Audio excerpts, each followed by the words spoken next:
Hello friends, welcome. இந்த வீடியோவில் நம்ம வல்லாரக்கீரை பீட்ரூட் போட்டு எப்படி சூப் செய்கிறதுன்னு தான் இந்த வீடியோவில் பார்க்க போகிறோம். ஸோ எப்பயுமே ரெகுலராக இல்லாமல் கொஞ்சம் டிஃப்ரெண்ட்டாக ட்ரை பண்ணியிருக்கேன். ஸோ இதில் பார்த்திங்கன்னா வல்லாரக்கீரை, அப்புறம் கொஞ்சம் மல்லித்தழை, அதுக்கப்புறம் சின்ன வெங்காயம், 2 பல்லு பூண்டு, 3 தக்காளி போட்டு கொஞ்சம் சீரகம், பீட்ரூட் இருக்குது இல்லைங்களா, ஸோ அதையும் போட்டுட்டு நல்லா வேக வச்சிட போகிறோம். ஸோ வல்லாரக்கீரை ஒரு துவர்ப்பு தன்மை இருக்கும். ஸோ அதை கொஞ்சம் கம்மி பண்ணுறதுக்காக நம்ம பீட்ரூட் ஆட் பண்ணியிருக்கேன். ஸோ கூட நீங்கள் வேணும்னா கேரட்டு அந்த மாதிரி உங்களுக்கு என்ன வெஜிடபிள் வேணுமோ எல்லாமே நம்ம ஆட் பண்ணிக்கலாம், நம்ம சாய்ஸ் தான். ஸோ நான் வல்லாரக்கீரையும் பீட்ரூட்டும் ட்ரை பண்ணி பார்த்தேன்.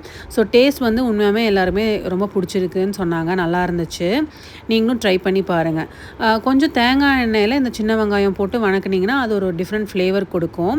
ஸோ கொஞ்சம் இதுக்கு நம்ம தேவையான அளவு உப்பு, மஞ்சத்தூள், ஏன்னா வெஜிடபிள்ஸ்லாம் ஆட் பண்ணுறதுனால மஞ்சத்தூள் போட்டுக்கோங்க. அதுக்கப்புறம் கொஞ்சமாக சீரகம், பெப்பர் வேணாலும் நீங்கள் இப்போவே ஆட் பண்ணிக்கலாம்.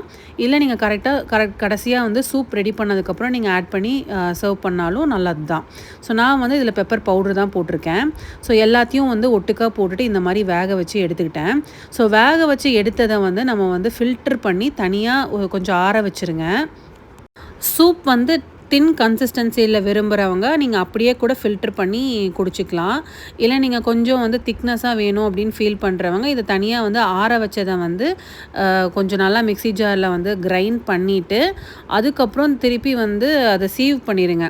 அப்போ உங்களுக்கு அந்த வாய்க்கு வராமல் இருக்கும். ஸோ நல்லா இதை கொஞ்சம் நல்லா ஆற வச்சுட்டு ஒரு பிளெண்டரில் போட்டு இந்த மாதிரி நல்லா அரைச்சிக்கோங்க. அரைச்சி வச்சதை கொஞ்சம் நல்லாவே கொஞ்சம் வேணும்னா தண்ணி கூட ஆட் பண்ணி நீங்கள் அரைச்சி வச்சுக்கோங்க. அரைச்சி வச்சதை நம்ம இப்போ இந்த மாதிரி வடிகட்ட போகிறோம். ஸோ நல்லா வடிகட்டினதுக்கப்புறம் தேவையான அளவுக்கு கன்சிஸ்டன்சி இன்னும் கொஞ்சம் வேணுன்னா வாட்டர் ஆட் பண்ணுங்கள், ரொம்ப வாட்டர் ஆட் பண்ணாதீங்க.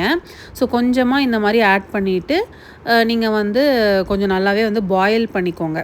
பாயில் பண்ணி நீங்கள் சர்வ் பண்ணிங்கன்னா உங்களுக்கு சூப் ரெடி ஆயிடுச்சு. ஸோ இது கூட நீங்கள் சால்ட்டும் பெப்பரும் தேவையான அளவு வேணுங்கிறவங்க போட்டுக்கலாம். ஸோ நான் முதல்லையே எல்லாமே போட்டதுனால ஜஸ்ட் அது பாயில் பண்ணதுக்கப்புறம் எடுத்து சூடாக சர்வ் பண்ணிட்டேன். ஸோ இந்த பீட்ரூட் வல்லாரக்கீரை சூப் செம்ம டேஸ்டியாக இருந்துச்சு. ஸோ எப்பயுமே ஒரே மாதிரி ரெகுலராக சூப் செய்யாமல் இந்த மாதிரி டிஃப்ரெண்ட்டாக ட்ரை பண்ணி பாருங்கள். வெயிட் லாஸ் இருக்கவங்க கண்டிப்பாக இதை ட்ரை பண்ணிக்கலாம். தேங்க்யூ ஃபார் வாட்சிங்.